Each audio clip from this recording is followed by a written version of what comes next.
Olá, mackenzistas, sejam todos bem-vindos. Estamos iniciando mais uma edição do Mackenzie International Campus, um programa da Coordenadoria de Cooperação Internacional e Interinstitucional da Universidade Presbiteriana Mackenzie.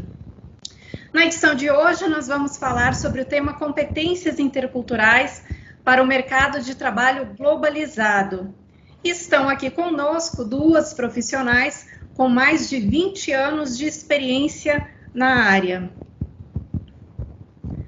A Annelise Zandona Hoffman, ela é coordenadora nacional do Education USA Brasil, ela foi coordenadora do Núcleo de Intercâmbio e Cooperação Internacional da PUC do Paraná, Director of International Students and Scholar Service na University of North Carolina por 3 anos.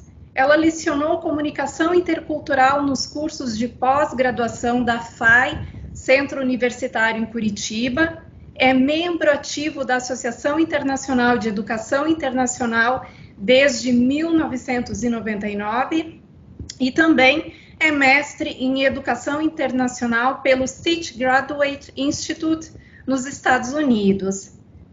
Annelise, seja muito bem-vinda, boa tarde. Boa tarde, Daiane. Um prazer estar aqui. Obrigada pelo convite. Nossa outra convidada é a Mariana Barros. Ela é mestre em Relações Internacionais pelo programa Santiago Dantas, da PUC de São Paulo, Unesp e Unicamp, e graduada em Relações Internacionais pela PUC de São Paulo. Ela viveu e trabalhou ou estudou na França, Estados Unidos, Guiné Equatorial e Tailândia. É sócia fundadora da Difference Intercultural, vice-presidente da CIETAR Brasil e conta com 20 anos de experiência na área de comunicação intercultural, assistência a expatriados e desenvolvimento de inteligência cultural. Mariana, boa tarde, seja muito bem-vinda. Tayana, boa tarde a todos, boa tarde a você, é um grande prazer, muito obrigada pelo convite. Bom, a ideia desse webinar hoje é a gente conversar, bater um papo sobre as competências interculturais e trocar experiências. A Annelise, ela vai nos trazer a experiência dela no meio acadêmico e a Mariana, ela vai acrescentar a experiência dela no mercado de trabalho. Então, como que o mercado de trabalho, está requisitando essas competências? Então, eu vou passar a palavra agora para a Annelise, que vai iniciar com essa parte, essa área das competências interculturais no meio acadêmico, e depois a gente passa para a Mariana. Annelise? Obrigada, Daiane. Vou agradecer mais uma vez a oportunidade dessa conversa.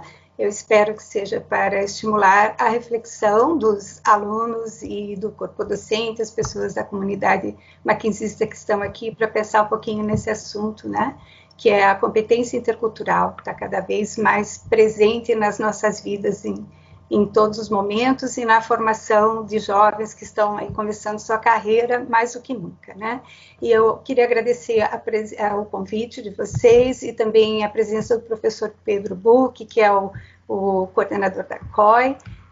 Nós somos o Education USA, então a gente vai aproveitar esse início da fala, me permitam, uma grande oportunidade, já que temos bastante alunos aqui presentes, para contar para vocês sobre o Education USA, que é a fonte oficial sobre estudos em nível superior nos Estados Unidos. Nós somos ligados ao State Department americano e temos a missão de trazer informações para os brasileiros que estão interessados em estudar nos Estados Unidos, em nível de graduação, mestrado, doutorado, pós-doc, qualquer nível de estudo no ensino superior, qualquer programa, temos informações e suporte para todos. E a gente tem com grande prazer essa nova colaboração, mesmo num ano tão desafiador que foi 2020, nós já lá no início, no meio ou melhor, no início de uma quarentena, tivemos a boa notícia de que estávamos iniciando essa colaboração com a Mackenzie, e desde então, desde março do ano passado, estamos com 2 orientadores que estão trabalhando com as pessoas interessadas em estudos nos Estados Unidos. Nós somos 41 escritórios hoje, espalhados pelo Brasil, com esses orientadores profissionais, que são treinados para orientar as pessoas em todas as necessidades delas dentro desse âmbito de ensino superior. Então, eu vou pedir que a Luane, eu vou compartilhar aqui para ter o nosso contato. Eu estou na coordenação nacional dessa rede, mas a gente desempenha aqui um trabalho maravilhoso, graças a esses advisors, que a gente chama, os orientadores que estão no dia a dia, conversando com as pessoas e orientando quem nos procura. Então, Luane e Davi, vocês podem se apresentar, por favor? Bom, prazer, boa tarde a todos. Eu sou Luane Casagrande, orientadora aqui no Education USA Mackenzie. Então, todos os alunos, membros da comunidade da UPM podem contar com as nossas orientações, com os nossos serviços de tradução certificada também, além de participar dos eventos que são abertos a todo o público, né? Como a Annelise está colocando aí na tela, tem os nossos contatos, né? O nosso e-mail, mas acho que o Davi também pode contar um pouquinho mais desses contatos e depois eu falo um pouquinho sobre um evento específico que está para acontecer em breve. Isso, está todo mundo vendo na tela? Perfeito. Boa tarde a todos. Deu para ver? Tá. Sim. Então, isso. Depois... Oi, Davi, por favor, pode continuar. Sim. Boa tarde a todos. É um prazer, uma honra estar aqui com vocês, né? Então, eu sou o outro advisor aqui do escritório, né, na UPM. Estamos abertos aí para vocês todos e todas maquinzistas, para a gente conversar sobre qualquer dúvida que vocês tenham a respeito estudos nos Estados Unidos, né?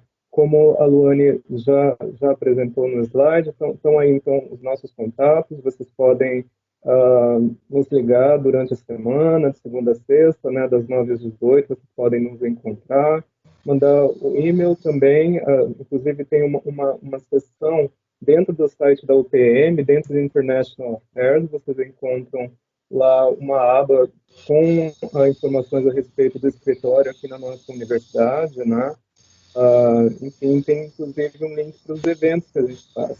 E vocês conseguem encontrar informações também nessas mídias sociais que a gente já desenvolveu da rede específica, mas falando do escritório de São Paulo. Então, a gente convida vocês também a se tomarem e nos seguirem nessas redes.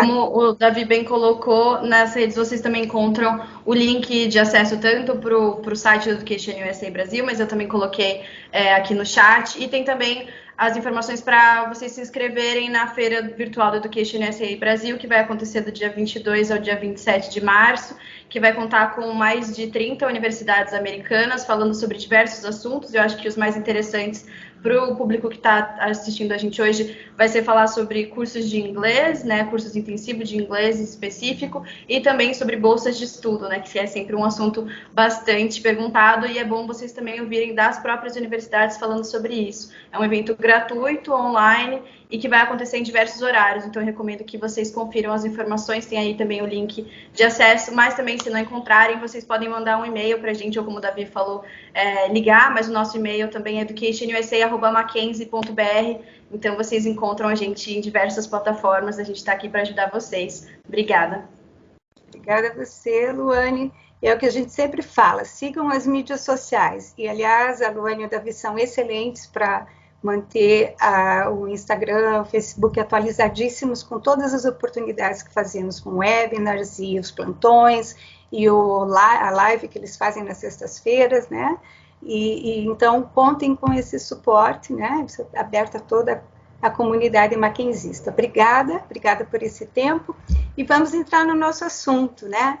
Que eu vou compartilhar novamente, para a gente voltar aqui para o que eu quero falar com vocês, na verdade, compartilhar minha experiência e fazer a gente pensar sobre isso, né? Como que a gente prepara dentro da fase ainda da faculdade, ou seja, mesmo já passou a graduação, já estou fazendo uma pós, ou ainda estou no mestrado, quero fazer doutorado. Nunca é tarde para a gente ter uma experiência de educação internacional. E é nesse âmbito que a gente acredita, né? Normalmente a gente não está muito tempo na área, ouve as pessoas quando você pergunta por que você quer ir estudar nos Estados Unidos, ou por que você quer fazer um study abroad, por que você quer fazer intercâmbio, eu quero desenvolver a língua e também ir vivenciar outra cultura. Mas o que é esse vivenciar essa cultura? O que eu aprendo nessa vivência e o que eu trago dessa vivência? Será que ela acontece conforme o tipo de intercâmbio que eu tenho, conforme a minha atitude em relação a isso, né? Então, sabido é que uma experiência de educação internacional gera oportunidade na imersão cultural de que você possa desenvolver competências interculturais. Mas vamos pensar se é assim mesmo, né? E se esse é o caminho. Então, aqui é só para a gente começar com essa figura, que ela é simples e ao mesmo tempo complexa, né? Porque ela nos mostra aqui que esse aprendizado ele pode começar lá no ambiente escolar, né? No ambiente da universidade, você ter uma formação acadêmica que te qualifique numa área que você deseja, mas almejando talvez depois atuar numa área em que se interaja com outras culturas, você vai ter uma experiência de educação internacional. Então, como que faz a interseção dessa experiência intercultural ou da experiência internacional de educação para ter uma formação intercultural e, finalmente, estar preparado para trabalhar num âmbito profissional diante de uma população diversa, de colaboradores que são de outras culturas, não só porque falam uma língua diferente, mas que têm um comportamento diferente em relação ao trabalho em equipe, por exemplo. Né? Então, a gente sabe, se formos olhar dentro do âmbito cultural, ou do âmbito acadêmico, quando a gente faz uma experiência de intercâmbio de um semestre, né, dentro desse modelo em que você busca fazer uma faculdade no Brasil e faz um semestre fora, ou se você vai fazer o programa inteiro, você vai desenvolver aqueles skills, não só dentro do ambiente universitário, que é estar numa sala de aula diferente, você vai ouvir pessoas de outras culturas debatendo um tema que é diferente. Você vai estar convivendo com atividades culturais e atividades comunitárias daquele campus, sempre aprendendo coisas novas. Mas você também vai lidar com o novo, vai lidar com um relacionamento com o professor que é diferente. Então, você é testado e provocado a mudar o seu comportamento ou saber navegar nesse novo ambiente, certo? Então, todos esses skills, né, que a gente chama, essas competências que você vai desenvolvendo durante a tua experiência acadêmica, são positivas porque estão desenvolvendo aquela formação lá para frente quando você for atuar no mercado de trabalho. A gente cria essas estratégias, né, e vai desenvolvendo os soft skills. Mas isso o navegar em outra cultura gera esses soft skills. Agora, uma coisa que eu queria ressaltar aqui, que a gente foi buscar o embasamento, eu gostaria de trazer aqui uma associação que se chama Association of Colleges and Employers. Na verdade, é uma organização americana que ela faz a interseção, né, entre o que os jovens buscam enquanto estão se formando, estudando e se qualificando para depois ir para o mercado de trabalho. Então, essa NACE, eles fazem muitas pesquisas e eles trabalham, na verdade, com o pessoal de Career Services, que eu acho que aqui no Brasil é chamado os núcleos de empregabilidade ou de formação de carreira, né? Então, a NACE vem fazendo muitas pesquisas, né, ao longo dos anos, sempre para fundamentar o que são as competências chaves que o mercado precisa. E aqui estão as que normalmente hoje, né, na verdade esse aqui é o resultado da pesquisa de 2015, para vocês terem uma ideia, né, que não é tão antiga, mas que está muito relevante, muito real ainda, né, ter pensamento crítico, comunicação oral, trabalho em equipe, tecnologia digital, etc. E aí a gente vê que a fluência intercultural, vejam só, ela em 2016 entrou como uma das competências-chave que todo o mercado está procurando, tá? Então, isso foi com base nas pesquisas realizadas. E o que eles entendem como fluência intercultural, fluência global, que é a competência intercultural? Valorizar, respeitar, aprender outras culturas, né? Saber que existem outras culturas, raças, idades, e diferenças que podem ser, você pode navegar e respeitar e usar, né? Essa forma de conexão para enriquecer um trabalho em equipe, você ter receptividade, respeitar a inclusão, sensibilidade e compreender diferenças individuais. Então, se você olha essas características ou essas habilidades, são exatamente aspectos que você desenvolve num programa de intercâmbio ou numa experiência de educação internacional. Mas quando eu provoco e digo, será que é isso mesmo? A gente faz isso? Porque a gente vê que muitas vezes é a questão comportamental da pessoa, a forma, o interesse, a vontade que ela tem de interagir, que vai mostrar se vai ter um aprendizado ou não nesse momento em que ela está no intercâmbio. Porque se a pessoa vai pensando, né, eu tenho o meu jeito de ver o mundo, de enxergar as coisas, e eu quero conhecer o novo, conhecer e sem interagir e sem aprender essa nova cultura, e sem internalizá-la e trazer o que tem de bom dela para me tornar um ser humano mais flexível, mais respeitoso das diferenças, aí aonde está o aprendizado, né? Então, pensar que quando a gente faz uma experiência de educação internacional, a competência intercultural não acontece de repente, ela precisa da reflexão, ela precisa da análise disso, da troca e do pensar naquele aprendizado. Porque outro aspecto será que eu sei articular isso depois, quando eu terminar a faculdade, né? E mostrar, puxa, eu volto lá no meu quadro e digo, eu já tenho uma formação intercultural, mas o que eu vou dizer? Como que eu vou mensurar isso ou como que eu vou apresentar isso? É através de comportamento, de atitude e de também reflexão que gere uma conclusão sua, né? Uma análise crítica positiva do que você fez. E para completar, eu queria trazer como mais um embasamento algo muito interessante que eu acredito que vá daí ligar com o que a Mariana vai conversar com a gente, é que essa publicação também, eu acredito até muito relevante ainda, ela foi realizada em 2013, resultado de uma pesquisa aprofundada pela Ipsos Public Affairs e a Booz Allen Hamilton, que são duas grandes consultorias americanas, que resultou numa publicação do British Council.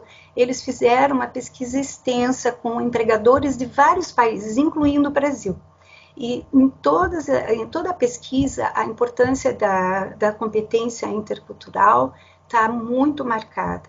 E, inclusive, esse resultado aqui que eu estou compartilhando com vocês mostra a interseção entre as habilidades, porque foi feita uma pergunta com skill sets, né, pedindo que os empregadores dissessem o que era mais importante, em ordem de mais e menos importância, as qualificações técnicas, os soft skills, que a gente sabe que são aquelas habilidades relacionadas a comportamento e atitude, ou seja, como trabalhar em equipe, como se socializar com as pessoas, como respeitar as pessoas, né? Desenvolver confiança, ter um posicionamento crítico mais aberto a discussões e a outras opiniões. Então, todos esses aspectos são os soft skills. Então, eles colocaram as competências técnicas numa ordem de importância, os soft skills e as intercultural skills, né, as competências interculturais. E aí eles fizeram uma interseção deles, né, um ranqueamento cruzado. E vejam que interessante que as três mais valorizadas pelos empregadores são justamente as que têm a ver com competência intercultural. Demonstração de respeito pelos outros, criação de confiança, ou seja, você desenvolve a tua autonomia, a tua independência quando você passa a navegar em outra cultura e a respeita e cria estratégias para navegar nessa cultura, né? Você trabalha com eficiência em equipes diversificadas e você está aberto a novas ideias e formas de pensamento. Isso tudo vem à frente das qualificações relacionadas ao cargo, ou seja, de nada adianta termos só o conteúdo técnico se não tivermos os soft skills que tornem essa aplicabilidade de uma maneira viável produtiva e qualitativa numa convivência com outras pessoas, né? Que a gente ouve hoje que as pessoas têm que saber trabalhar em time e fazer resolução de problemas, né? Mais do que nunca esse último ano nos mostrou, né? Que as pessoas têm que descobrir como resolver problemas em equipe, trabalhando em equipe. Então, a questão da atuação interagindo e respeitando as diferentes culturas e ambientes culturais, vocês podem ver que acaba que deixando na comparação aqui muito forte a parte dos soft skills como prioridade, né? Annelise, desculpa te interromper, será que você poderia só aumentar um pouquinho a imagem? Tá muito pequeno para a leitura? Isso. Que pena. Deixa eu ver aqui se eu consigo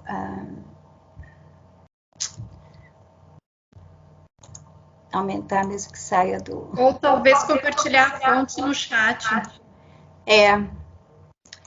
Dá para ver um quem pouquinho? se interessar mais, né, pode pesquisar. A gente pode, inclusive a fonte, eu vou pôr daí no chat, tá? Vou pôr já até, porque é muito interessante esse material e eu acho que ele vai ilustrar a fala da Mariana, tá? Então, eu já vou pôr aqui. Vou parar. E depois a gente pode voltar, eu não vou me alongar agora, mas a gente volta, eu quero daí trazer exemplos concretos, né, durante a experiência, né, e a gente tem essa experiência muito forte nas universidades americanas, de o quanto existe de recursos e oportunidades para o jovem, para o international student, né, para um aluno, no caso dos brasileiros, para que ele possa desenvolver essas competências, né, mas sempre numa visão de proatividade, né, você tem que ter, tudo tem a ver com a atitude da pessoa, de buscar essas oportunidades, de pensar nelas, trocar com as pessoas que estão lá, com seus peers, né, para que isso vá se amadurecendo e se transformando em algo que ele possa articular depois como uma competência concreta na sua formação, né, na sua carreira. Isso. Muito obrigada. Lembrando aos participantes que vocês podem enviar, né, perguntas no chat que nós repassaremos para as palestrantes. E agora, Mariana, a palavra é sua.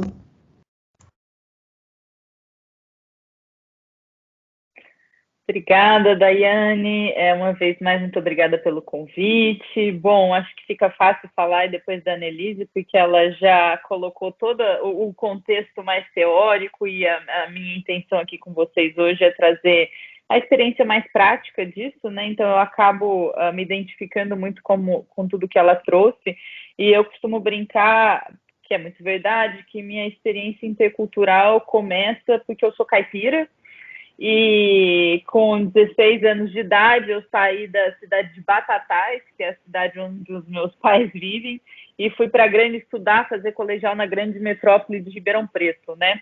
E aí eu cheguei em Ribeirão Preto e um dia, muito inocente, eu chamei uma amiga para posar na minha casa, e depois eu também relava nas pessoas, não sei se vocês relam nas pessoas, mas isso diz muito das suas origens culturais. Mas o desafio mesmo foi o porta, né? Quando eu soltei o porta, aí eu passei a sofrer aquilo que a gente chama hoje em dia de bullying linguístico, que a minha caipirice ficou bem clara. E isso só veio a ser resolvido na minha vida quando um dia eu cheguei em São Paulo, onde também existe essa diferença cultural do caipira para a pessoa que vive na capital, e descobri que existe um estudo na USP que, na verdade, comprova que o caipira tem o melhor inglês do Brasil, tá? Porque o nosso porta vira automaticamente door.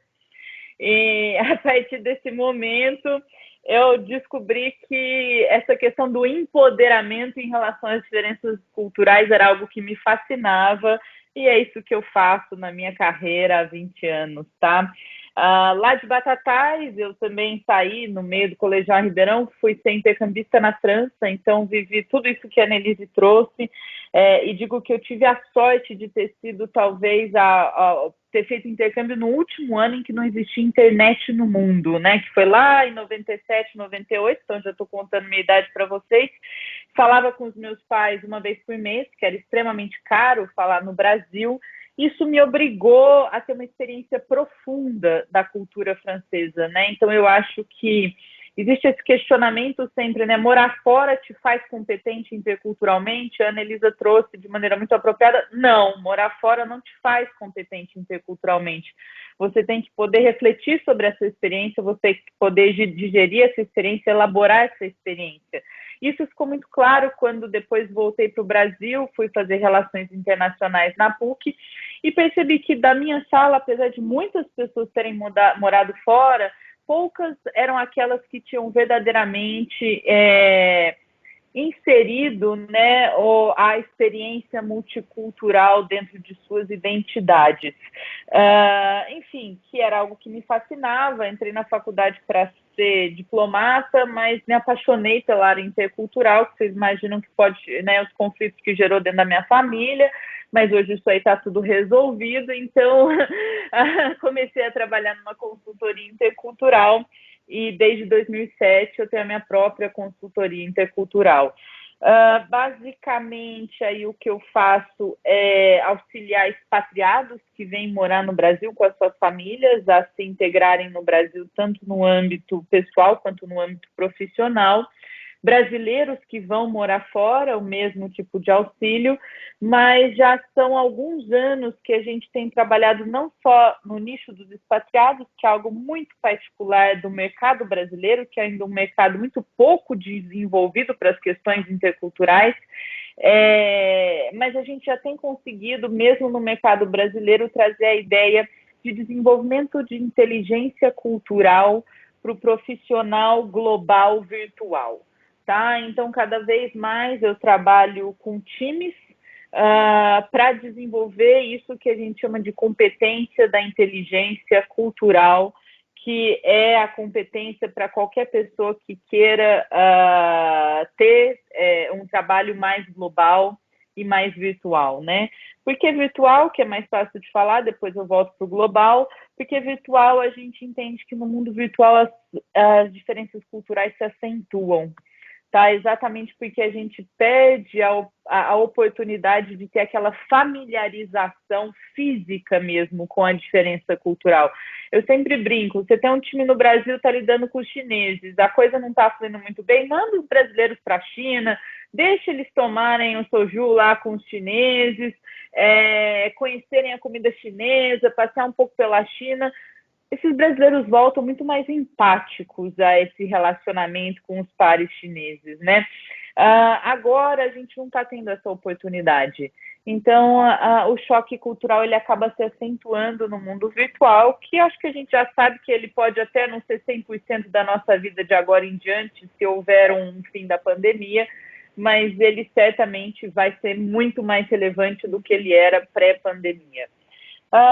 Inteligência cultural para times globais, aí a gente volta para o óbvio, né, que inteligência cultural fala sobre gerenciar diferenças, e a habilidade de gerenciar diferenças entra dentro dos soft skills, que a Annelise trouxe também, que hoje são compreendidos como fundamentais para um profissional de uma empresa global, né?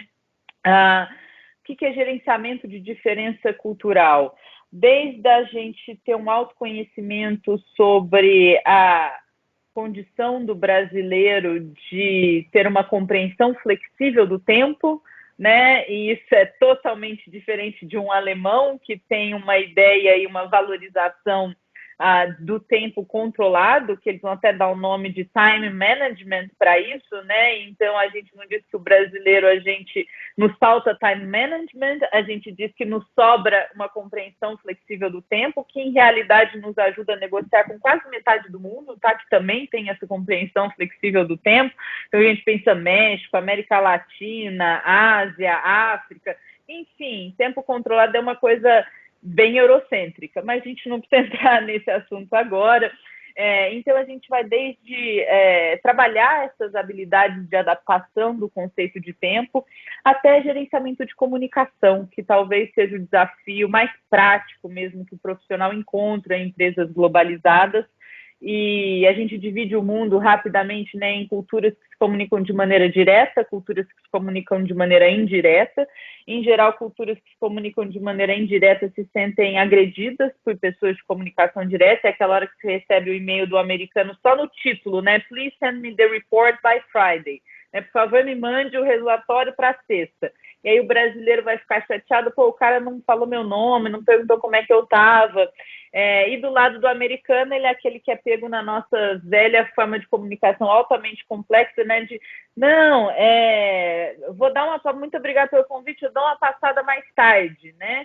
E você estava dizendo que você não ia, só que esse americano, por não ter essa leitura de contexto, vai ficar te esperando, e ele vai achar que se você não entrega nem essa passada mais tarde, quem dirá entregar um produto, né? Então, eu acho que o importante é que eu trabalho de uma maneira lúdica, mas no final do dia a gente está falando de resultado, né? E a gente está falando de gerar confiança, que talvez seja o desafio mais profundo quando a gente trabalha com diferentes culturas.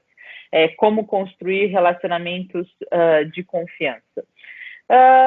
Acho que por hora tá bom, Daiane, acho que já contei um pouquinho, talvez valha só dizer, né, hoje eu trabalho com as principais empresas brasileiras em processo de internacionalização, atendo a Vale, a BRF, a Vale eu atendi no passado, atendo a BRF, a Braskem, o Banco do Brasil, a Alpargatas, e para todas essas empresas, eles acabam me mandando para treinar os seus times lá fora, mas também atendo uma Samsung, uma Deloitte, os chineses, né, CTG, 99, que agora é o nosso unicórnio brasileiro que foi comprado pela China.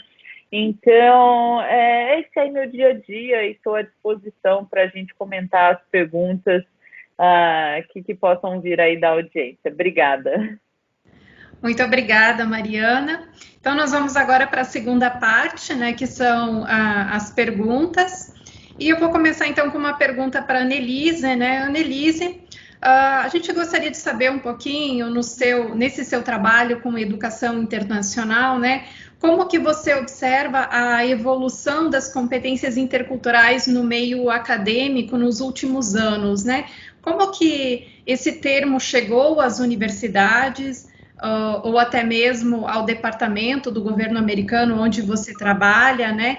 E quando que iniciaram essas iniciativas, né, aos alunos internacionais, esse trabalho de conscientização, uma melhor preparação para adaptação, né, em outra cultura? Certo, Daiane. Olha, eu acho que desde que existe mobilidade de pessoas, né, sempre existiu, né, ao longo da história, pessoas que iam de um país para outro, claro que numa intensidade, né, uma frequência muito menor. As coisas se potencializaram na medida em que a população passou a viajar mais. E na educação, a educação internacional existe já há muito tempo, né? Se a gente for olhar para trás, já existiam os grandes scholars, né? As pessoas que iam antes muito para a Europa, se deslocavam, sempre houve os grandes centros de conhecimento que atraíam pessoas de outros lugares, né? Mas falando da experiência que a gente tem com os Estados Unidos, que é maior e mais intensa há tantos anos, a gente sabe que as universidades americanas realmente se tornaram uma referência para estruturar esses serviços de apoio aos alunos internacionais, cada vez mais, isso ao longo principalmente no pós-guerra, quando começou a haver maior mobilidade, né, e as pessoas também, falando aqui século XX e XXI, né, onde as pessoas passaram a ir mais estudar fora, na medida em que essa comunidade chegava, esses grupos internacionais chegavam, é natural que as instituições tinham que começar a acolhê-los de alguma maneira, né? Então, até a NAFSA, que é a Associação de Educadores Internacionais,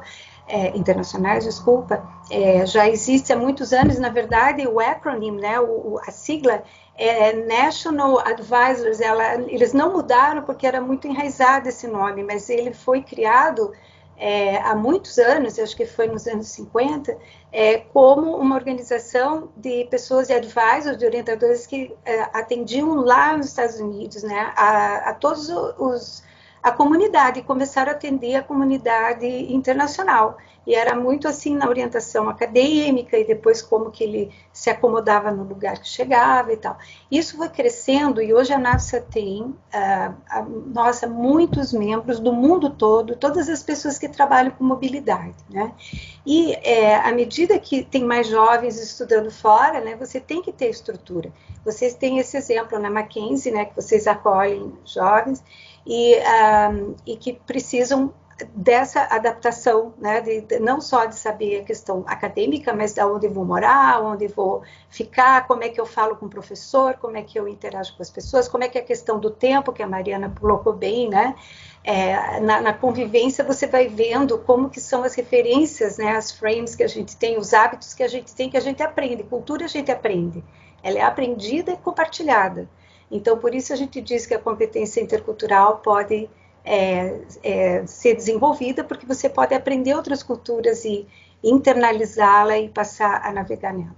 Mas voltando à questão, as universidades, então, foram se estruturando de tal forma que hoje existem os escritórios, que chamam normalmente de International Student Support Services, né? Eu tive a experiência de trabalhar 4 anos num escritório desse, recebendo uma média de 500 alunos tínhamos a cada ano na University of North Carolina.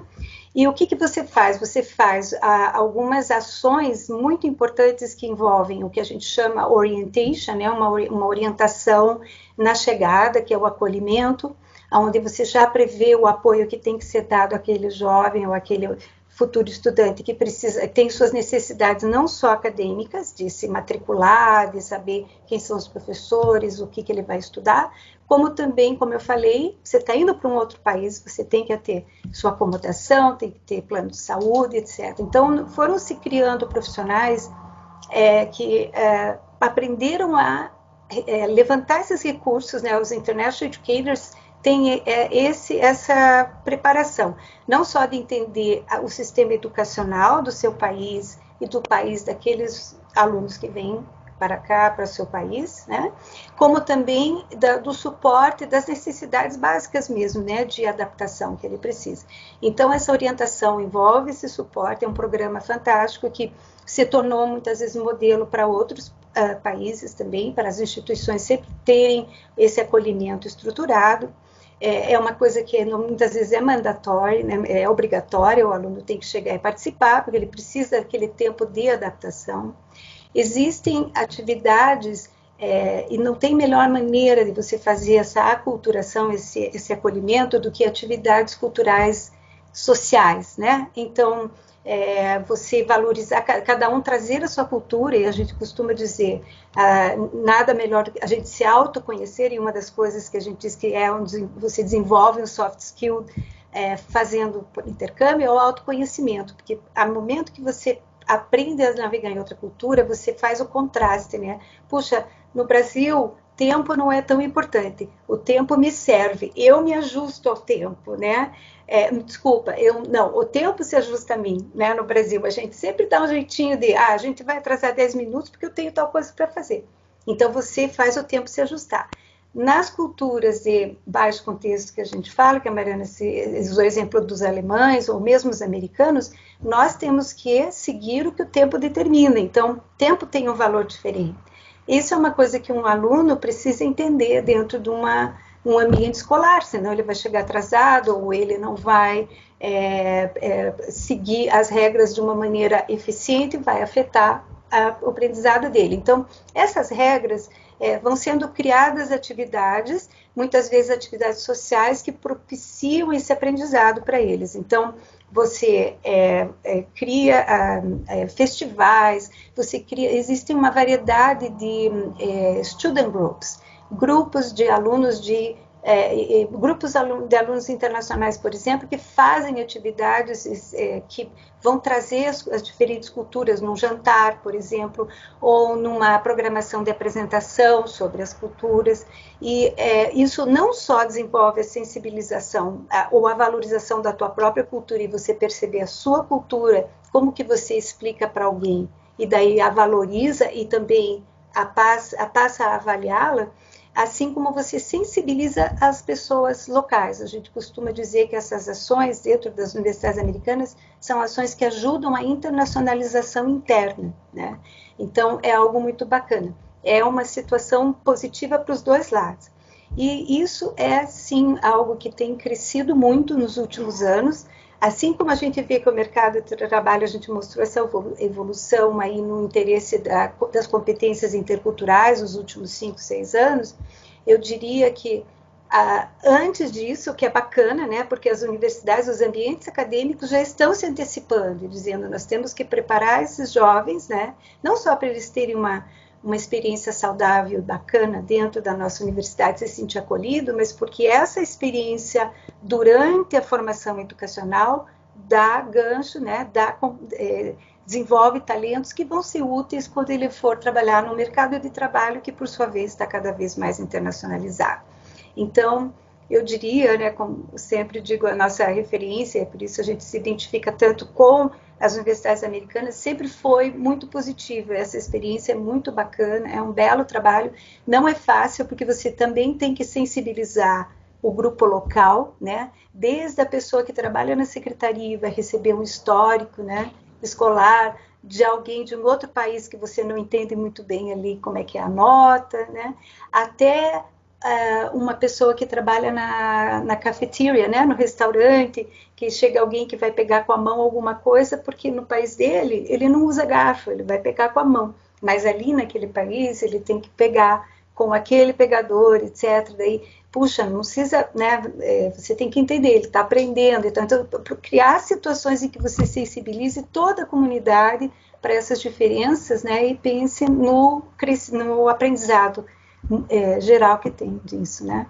E então realmente isso é fantástico, Daiane, porque tem crescido muito. Eu que estou há muito tempo na área, eu vejo quantos profissionais novos que tem na área de educação internacional que estão nessas categorias, né? Então, Student Services é uma, você dá apoio para o aluno no âmbito de tudo que ele precisa, né, para ser bem sucedido no seu programa.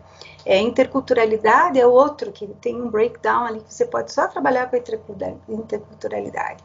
A questão de entendimento acadêmico dos históricos, dos ensinos, dos documentos acadêmicos, sistemas educacionais diferentes, a parte de admissão é outro setor. Então, você tem aí um grupo de pessoas, né, se preparando para isso, mas sempre interculturalidade é fantástico, porque ela está permeando todas essas atividades, desde o lidar com um histórico escolar até a chegada do aluno, né, para se adaptar na cultura.